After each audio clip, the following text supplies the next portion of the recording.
Okay, I see. Cool.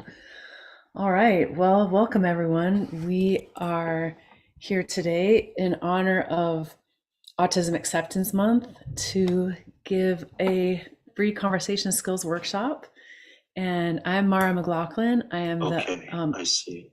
owner and lead facilitator of IRL Social Skills. Cool. And All I'm right. Well, here welcome with everyone. I'm here with Sebastian. And Coach Sebastian, do you want to introduce yourself? Yes, my name is Sebastian. I'm an autistic self-advocate and direct support professional for autistic teenagers. And one of our illustrious coaches. Nice. Yes. So I'm going to go ahead and share my screen here. And I want to make sure that I'm going to record on this computer. Okay, welcome everyone. I'm Mara McLoughlin, Director of IRL Social Skills, and here with Coach Sebastian. Sebastian, will you introduce yourself, please? Yes, my name is Sebastian, and I'm an autistic self-advocate, direct support professional for autistic teenagers, and I'm a social coach with IRL Social Skills. Rad. Okay. So our class schedule, this is a little sample class that we are offering right now. And so this is what our schedule, looks like for the purposes of this stream and of this video. And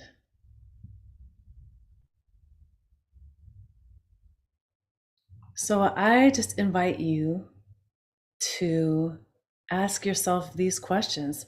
What brought you here today?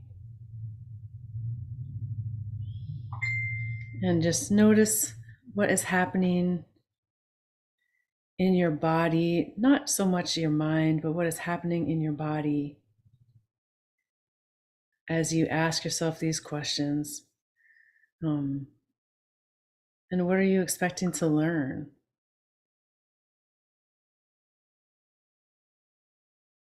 Just noticing what it's like to be here right now, doing this.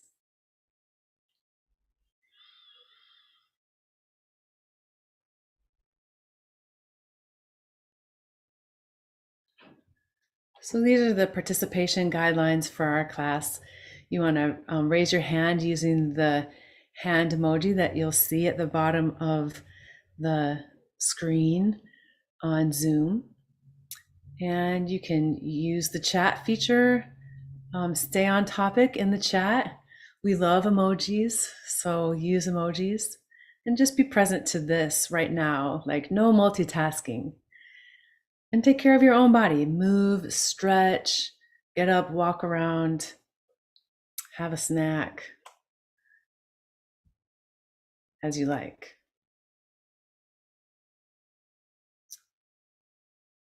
So the double empathy problem is a theory that was brought up by Dr. Damian Milton. He came up with this to just outline that both people with shared experiences, communicate effectively through a shared empathy. People with a different experience have divergent empathies and have different communication skills due to a double empathy problem. This disproportionately impacts those in the neuro minority because they are in the minority. We know that autistic people are not socially deficient, but are instead victims of the double empathy problem and perception bias. As autistic people are significantly outnumbered, they are perceived as socially deficient. We also know that those in the neuro majority Autistics or neurotypicals have challenges with communication and getting along all the time. So this is where we come to the both and. There's nothing wrong with you. I can't say that enough. And if you want to improve your quality of life, let's just add some skills.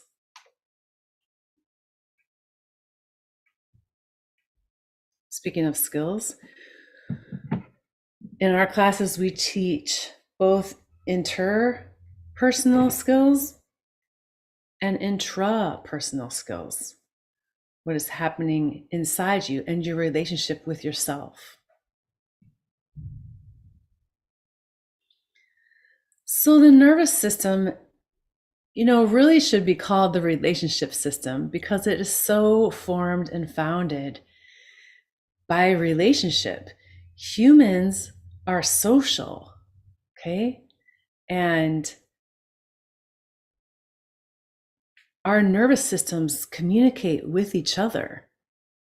Okay, we are connected. And in our classes, we want to help both teens and young adults and their parents or caregivers increase and develop their skills in co- and self-regulation through the nervous system education, through somatic experiencing. Somatic means body. How do feelings feel in the body, and what do those feelings mean, and why is it important to pay attention to them, as well as calming strategies. What can we do when we're stressed and anxious? How can we support ourselves and others? With dysregulation, it's when our nervous system is frankly overloaded. Sometimes everything is simply too much: mental, physical, emotional stimulation, and we need tools or support. And luckily, tools and support are just right at our fingertips, as close as the next breath. So with regulation, our bodies find balance in response to safety. And there are several expressions of this safety. The sensational expressions, so the body communicates through sensation. We feel softness, ease, less tension, peace, joy, and pleasure. The behavioral expressions of safety are kindness, when we think before we react, and we choose nourishing habits, and addictions become obsolete. And then physical expressions are our chest is open, our shoulders relax, eye contact can become easier. Our body stretches and moves more intuitively, doing what the body wants to do. Our facial muscles relax and our posture improves.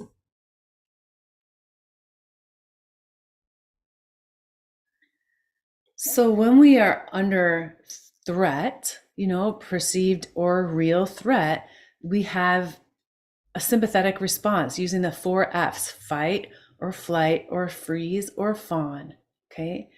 The body wants to survive. That's the job of the body. And so we have these different physiological responses that happen: increased heart rate, constricted blood vessels, a slowed breathing, or even holding our breath. And our blood pressure can raise or lower depending on the response that our body has decided is the right response in the moment. What we want to do is stretch out those instances of the parasympathetic response, which is that rest and digest. Our heart rate slows. We have a sustainable energy flow. It's restorative. And always this response will be interrupted by sympathetic responses. It'll go like this, up and down throughout the day. We want it to be slower and more sustained in that calm and relaxed place. Okay. And as this is a parent-mediated program, we teach that co-regulation is the strongest safety cue. And parents are the models for this. Parents go first. We regulate first, we apologize first, we take responsibility first, we reconnect and repair after rupture first.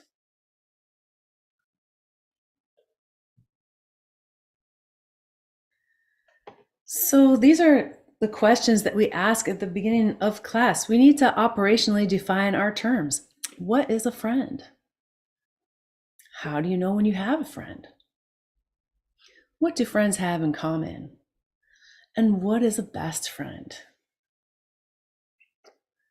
So the kinds of answers that we get to these questions, what is a friend? Well, it's somebody that you enjoy spending time with.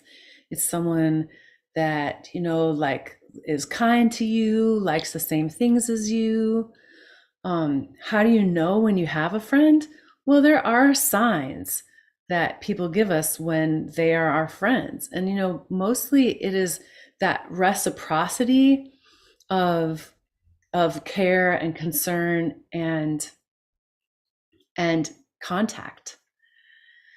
Friends share common interests. Friendships are based on common interests. That's how, so that's what friends have in common. And what is a best friend?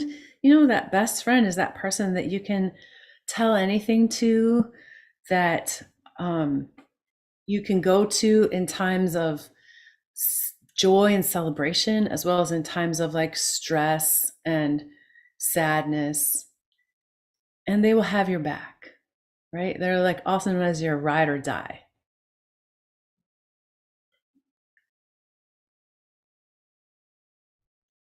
So as I mentioned, friendships are based on common interests. And these are the characteristics of friendships. So kindness, we want to be friends with someone who is kind to us, is nice to us, someone who is caring, who cares about us and our well-being, someone who is supportive, who supports our endeavors, who supports our dreams, and someone with whom we have a mutual understanding. We get each other.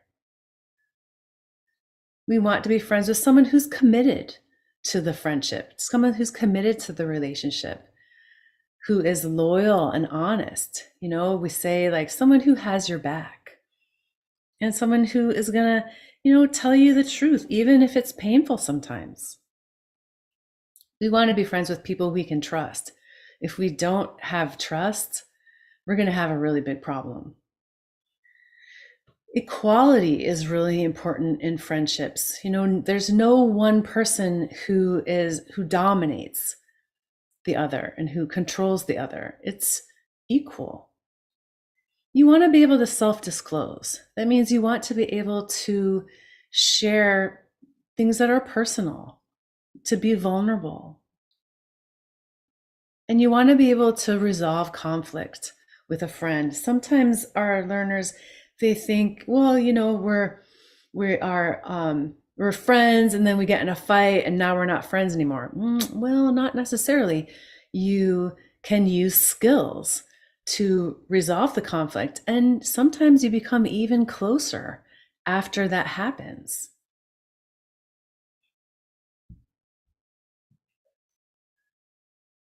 So what are the different types of friendships? We hear, online friends, we hear best friends, but there's some in between there too. And let's check out those different types of friendships. So we have online friends, and given the pandemic, a lot of people have established friendships online. The problem with online friendships is that sometimes people aren't who they say they are online, so you do have to be careful. Acquaintances are people who, like, you maybe know their name, but you don't ever hang out with them. You might know them from work or school, but you don't hang out.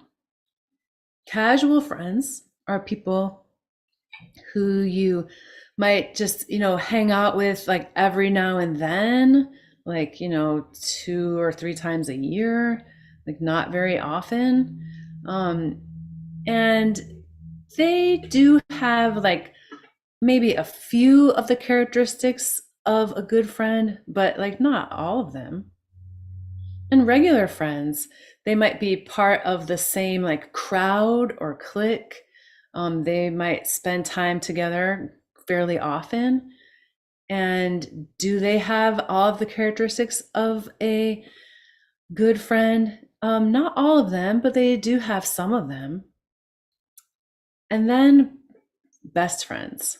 So best friends, like I said earlier, that's your ride or die. Those are the people who have your back, and do have all of the characteristics of a true friend. And if you are struggling to determine what kind of friend someone is, it is a good idea to go back and refer to that list of characteristics.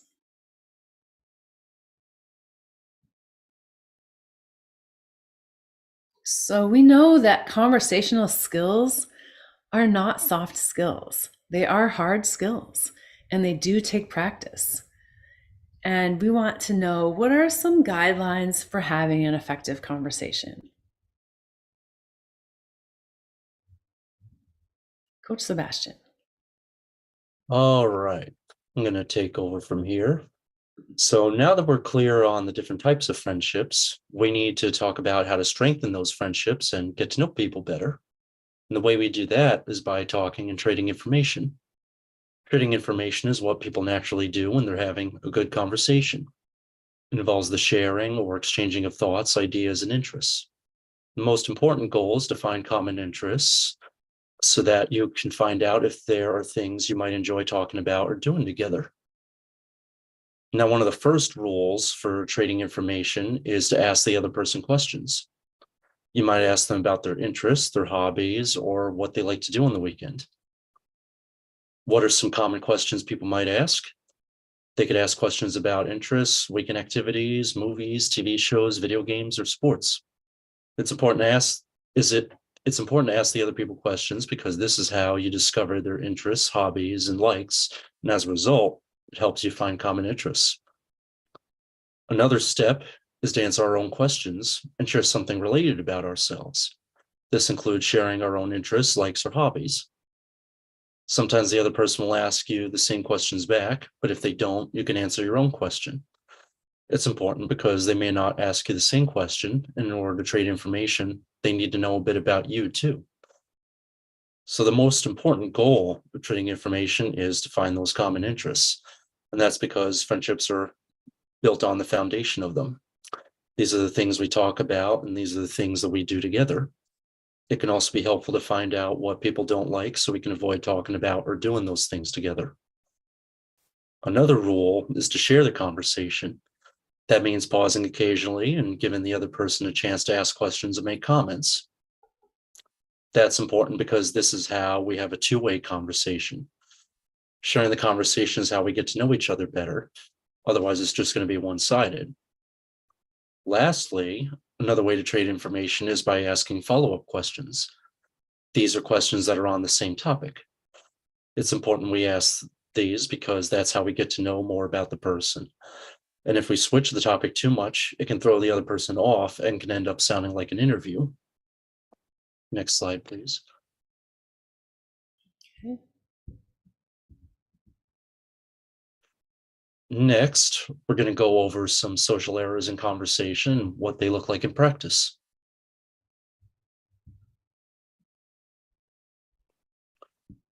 One error is being a conversation hog.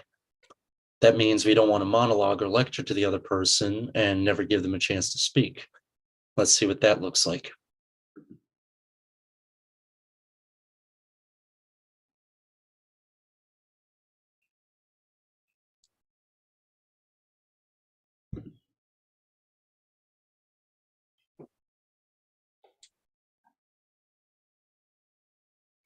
Hey Allison, how was your weekend? It was really good. How was yours? It was really good. Yeah, I went to go see the new sci-fi movie with my I wanted friends, to and see it was that. Where such did you? a good movie. We Yeah. had a great time. Where did and you then see we it? got like a lot of popcorn and chocolate, and we had such a good time. And after that, we all went to dinner together, and we like went to my favorite pizza place, and we got like the best pizza, and it was huge. It was so big, and I had like half of it. And then after that, we had a sleepover, and we stayed up like all night. And I stayed up the latest. I stayed up till like 3 in the morning, and now I'm like super tired. And I have so much to do today. Like I'm gonna go swimming, and then after that I'm gonna walk my dog to the park. It's like my favorite park by my house, and yeah, I'm really excited. I have a really long day, but I'm really tired because last night I stayed up really late, and it was fun. So, as you saw there, Elena was the one talking, and the other person seemed like she was being excluded from the conversation. It was a very one-way conversation for Elena, and she never really got to learn about the other person. And so, yeah, it was it was imbalanced. Let's go to the next slide.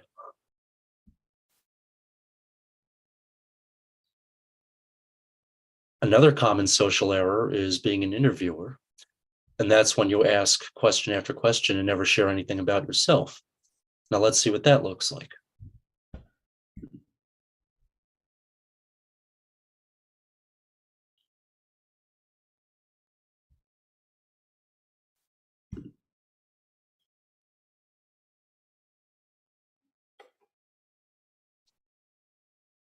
Hey Allison, how was your weekend? It was really good. How was yours? Fine. What'd you do? I went to the movies with some friends. Oh yeah, what movie did you see?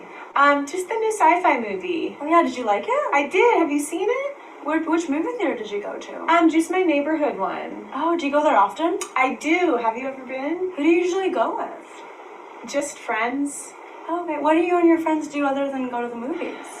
Like, go out to eat. Oh, what kind of food do you like to eat? Italian food. Oh, so do you like pizza or pasta? Both. Oh, do you like Chinese food?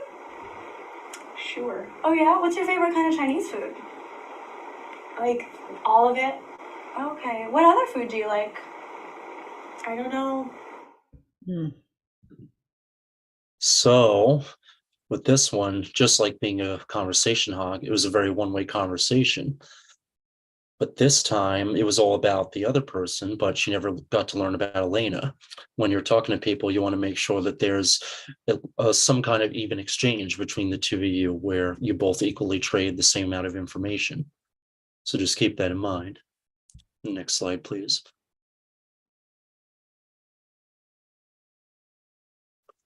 And one more social error when trading information is getting too personal at first. And that's when we share private thoughts and feelings or asking personal questions that might make the other person unintentionally uncomfortable.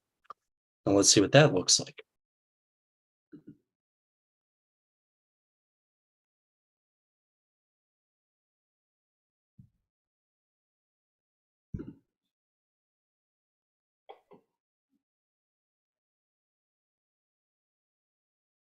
Hey Allison, how was your weekend? It was really good. How was yours? It was good. What'd you do? I went to dinner with my mom and stepdad. Oh, your stepdad. Yeah. So your parents are divorced? Yeah. Oh, okay. How old were you when that happened? That must have been hard for you. 12. Yeah, it kind of was. I don't really want to talk about it. Oh, okay. Well, I'm just curious. So do you know why? They don't really talk about it. Oh, they didn't really tell you why? No. Okay, well, is that like hard for you? Could we just change the subject? Well, I'm just curious, So, like, do you hang out with your mom more or your dad? I really hang out with both of them. Okay. Is that like weird? Like, do they fight over you still? No. So, are you like closer with your mom or your dad? I like both of them. Okay. Well, do they tell you why? No, we don't talk about it. Oh, okay. Well, I'm just curious. Every time I watch that one, I notice that I get a sick feeling in my stomach because I see that the other person is saying, I don't want to talk about it. And Alina keeps violating the boundary. Yes, I was going to say the same thing. It seemed that Elena was unaware or ignoring the boundaries. And yeah, that was throwing the other person off guard. And as you become closer friends, it's definitely okay to get more personal as long as the both of you are comfortable with that. But when you're first getting to meet someone, like there's only so much a person will tell you because, they got to build that trust and rapport first. Let's Totally. go. Yeah. Let's go on to the next slide. So in conclusion, just remember not to be a conversation hog. Don't be an interviewer and don't get too personal at first. Next slide. So now we're going to be looking at a more effective way of trading information. Play the video.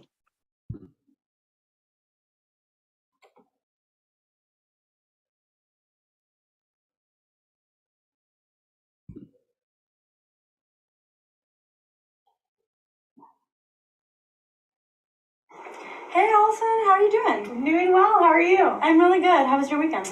It was really nice. How was yours? It was great. I actually went to the movies. Oh, cool. What did you see? I saw that new sci-fi movie. Oh, I've been wanting to see that. Yeah, it's really good. Yeah? Yeah. Have you seen the first one? I did. I saw the first one. I need to see the second one. Yeah, the first one was good too. Yeah. Do you think they'll make another one? I hope so. I know, right? I really hope so. Yeah. Did you read the books at all? I read the first one. Okay. Yeah. I read all of the books, so I really hope they make a third. Yeah, I really want to read the rest of the books. You should. Yeah, but you should definitely see the movie. The special effects are so good. I know. They do a really good job. Yeah. All right. So as you saw in that one, it was a much more two-sided conversation, and they both shared an even amount of information with each other. And Elena also asked follow-up questions, answered her own and the other person's questions, and they kept it relevant the whole time. So that's a good reference for when you're first getting to know someone and trading information. And they also shared a common interest. Yes, Sci-fi. exactly. And yeah, that's a one stepping stone to making a friend is having those common interests together, and that keeps the bond stronger. Nice.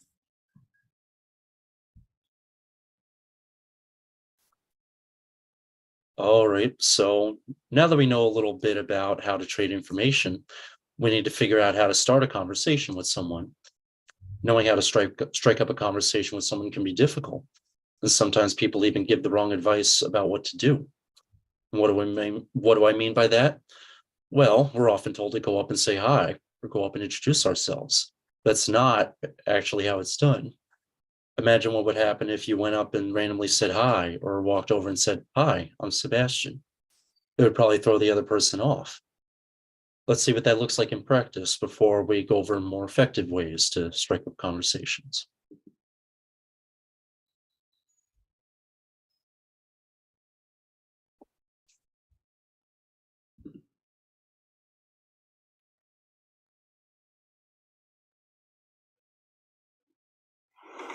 Hey, do you ever go roller skating?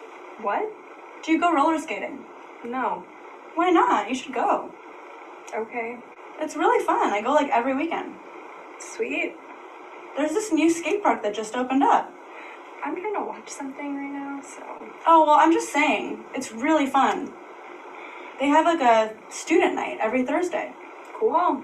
You should definitely go. Okay.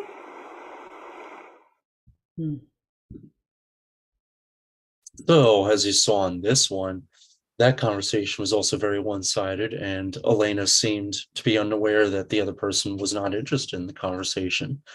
She also didn't introduce herself or anything else outside of focusing on the roller skating. And in keeping with the double empathy problem, like these videos do seem kind of like mismatches, right? Mismatches between neurotypes. I agree. Yes, they're both communicating in a very different way. And yeah, I know it can be very hard to adapt to the way neurotypicals speak, but just having those skills in your back pocket can be a pretty good way to just get through life. And yeah, it's helped me a lot, even learning, these skills myself as becoming a coach. Yeah. Next And slide. Coach Sebastian has excellent social skills. Oh, thank you, Coach Mara. All right. Now we'll go over more effective steps for starting conversations. Firstly, when you're considering starting a conversation with someone, it's helpful to show interest in the person by casually looking at them for a second or two, but not staring at them. This shows the person that you're interested in them. Next, as you're casually looking over, it's helpful to use a prop like your cell phone, a game like the Nintendo Switch, or a book to give the appearance that you're focused on some other activity. Why would it be a good idea to use a prop? Because then you don't look like you're staring at them, and you'll also look distracted by something else. And while you're casually and covertly watching the person, you need to find some kind of common interest that you both appear to share. It's vital to find those common interests because it gives you something to talk about. And it's also an excuse for starting a conversation. Now, once you've identified the common interest, you're going to want to make a comment, ask a question, or give a compliment pertaining to it. This gives you the excuse you need to talk to them. Next, you'll need to trade information about the common interest by asking follow-up questions, answering your own questions, and sharing relevant information about yourself. Why is that important? Because this is how you'll get to know someone better. And after that, you'll need to assess the interest of the person you're trying to talk to. If they don't seem interested in talking to you, should you move on? And the answer to that is yes. And you can tell if someone wants to talk to you by asking yourself the following questions. Are they looking at me? Are they facing me? And are they talking to me? Now, if the conversation is going smoothly and they seem interested in talking to you, the final step for starting a conversation is to introduce yourself if you've never met. And if they don't seem interested, you can just move on and go about your day. Want to play the video? Yeah.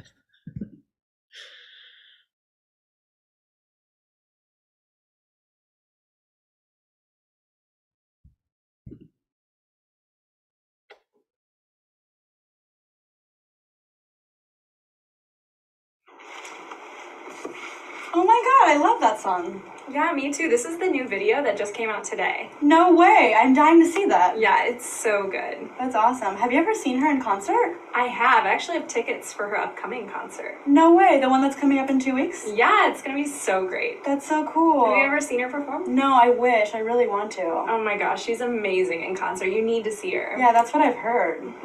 By the way, I'm Alina. I'm Jordan. Nice to meet you. All right.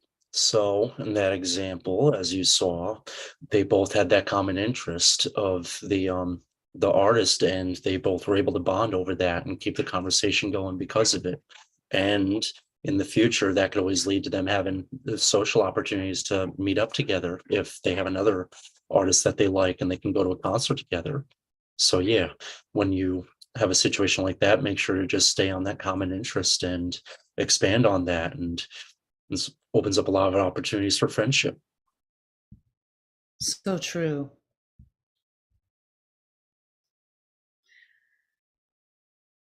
So this is a set of specific skills that we teach and that we practice in class, which is to ask a question, and we provide the question, ask a follow-up question on that topic, and then answer your own question. Because when you answer your own question, if, for example, the other person hasn't said, what about you, and employed that social skill, when you answer your own question, that gives the other person more to go on, so you can keep the conversation going. And so in class, for the first couple of weeks of class, we practice using a Jeopardy game, these skills of ask a question, ask a follow-up question, and answer your own question. And this is practice in a safe place, okay, where you get to be seen and heard and acknowledged and validated, and practice these skills with your peers, people who also want to learn these skills. And it is a very inclusive and welcoming environment. And like I said, a safe space where you can practice. So a little bit of background about peers. So it was developed at UCLA in 2004 by Dr. Elizabeth Lawgeson. She went to like 14 different schools before she graduated high school. And she just became fascinated with the complex world of social skills. The curriculum has been translated into 12 different languages and it is used in 150 countries. There is no other social skills program that has this much evidence behind it. And we teach the peers for teens, adolescents, and for young adults. This is a parent-mediated intervention, as I mentioned earlier, because most parents want to help their kids. You know, they see their child struggling socially and they don't know how to help because social skills are actually hard to teach and they need it needs an intensive approach from a proven curriculum with people who really get it. Our team is speech language pathologists, occupational therapists, learning specialists, mental health providers, speech language pathology assistants, and direct support professionals, people who are on the front lines and who love working with autistic people and are also neurodivergent ourselves and have kids who are neurodivergent. As I was mentioning, there is no other curriculum that has this extensive of an evidence base, and it is parent facilitated. Okay, we teach only ecologically valid social skills. That means skills that socially successful people use in real life. And there's been many papers published outside of the US on the effectiveness of this approach, of this curriculum, and of, doing an intensive model with parent training. That is key. And it's also just smart public policy, and helps us build a better world.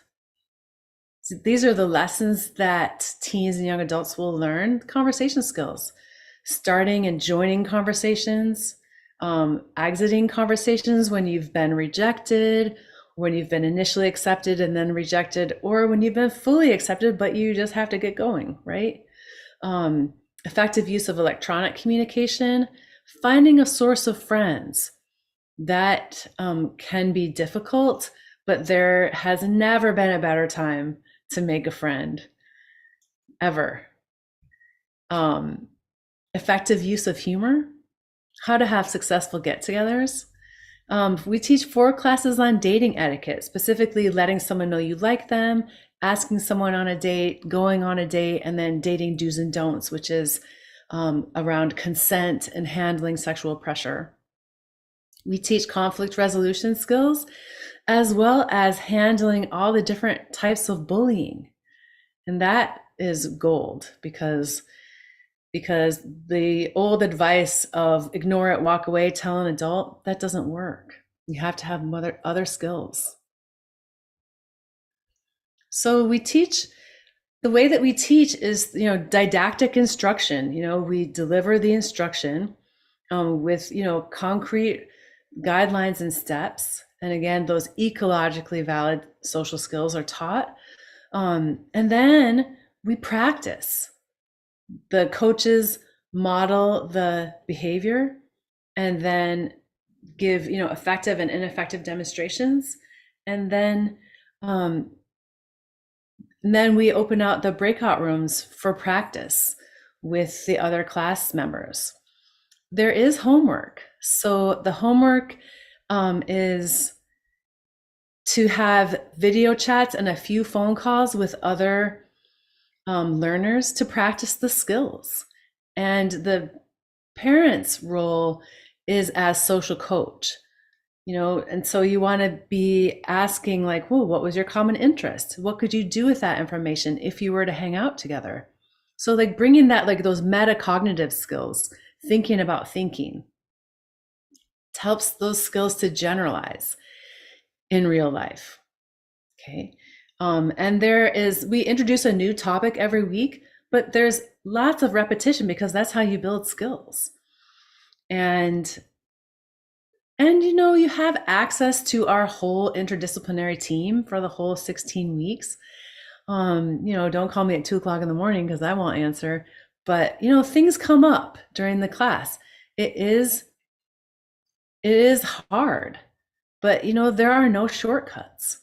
And if we want to help our teens and young adults get a leg up with these skills that that we need more as we get older, so because social demands increase as we get older, they don't decrease. We want to give them as much support as they can get so the learning continues long after the class has ended. So if you want to find out more, please follow us on social media, on Facebook, on Instagram, on YouTube, on LinkedIn. You can go to the website, irlsocialskills.com. You can reach out to me via email.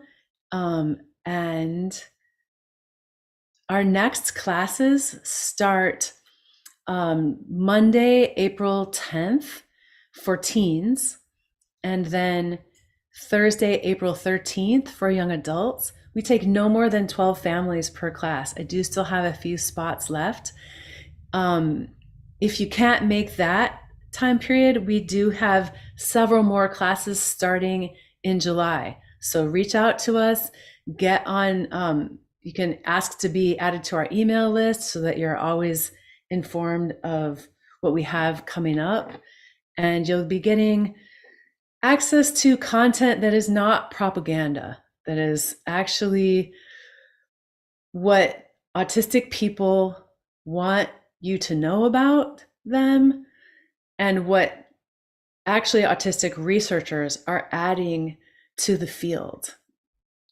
Sebastian, can you think of any questions that people ask about our classes? Yeah, I did want to address that some autistic people might be concerned that it pushes them to mask or be neurotypical. And in my experience, it's actually been very helpful for me. And it doesn't really require me to change who I am so much as it just gives me a few extra skills to just know in case I do talk to a neurotypical. Because when you're talking to an autistic person, it's much easier to just naturally interact with each other. But when you're talking to a neurotypical, it is good to have these little skills that we teach because, yeah, they operate on a completely different wavelength and it's just good to have. And yeah, so these things are not really like a requirement, like, your life's going to be like awful if you don't do it. You're going to make mistakes and that's okay. And these are just things to just know, just in case you are in a situation where you think it's necessary. So just wanted to put that out there. Nice. Thanks, Coach Sebastian. It's just adding skills. It's not changing who a person is. It's just adding skills. And, and they're context dependent. Oh, okay. It's like code switching, right? Oh, I'm here in this setting. I'm going to use these skills. Oh, I'm here with my people. I'm going to use other skills. Sometimes parents think oh, well, we'll just put our kids in a group with, a bunch of other autistic people and just see what happens. You still need to use skills. You still need to use skills. And those are the skills of initiating, cultivating, and sustaining relationships. The pandemic taught us that if we don't do the work of keeping up our friendships and relationships, we're not going to have them anymore. And, you get what you give. You get what you give. And if you're not getting what you give, then you need to go back and be what kind of friend is this person? And then, in terms of dating, we have young adults who really want to date and, and that's normal and natural. Of course, you want to have someone to love. You want to be connected to someone. But how do you be more than friends with someone unless you're friends first? You need to have that foundation So you can't skip over this step of learning these foundational skills. Yeah, And they another take practice. oh, Yeah, go sorry. ahead. No, go ahead. I was gonna say that autistic people often need instruction in a very concrete way, and things like dating can be extremely abstract. And the fact that we teach that kind of stuff in such a concrete way to conceptualize such an abstract concept is really helpful and crucial. And it even helped me a little bit. So, yeah, these are just good things to just have. And I think it'll make your life a hell of a lot easier in this neurotypically dominated world.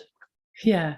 I mean, ultimately, we just want people to be happy and free. And, if you have more skills, that is easier. All I right. agree. Well, thank you so much, Coach Sebastian, and we'll look forward to seeing you this week in class. Thank you. Same to Okay. you. Yeah, you have a good rest of your day. You too. Bye. Bye.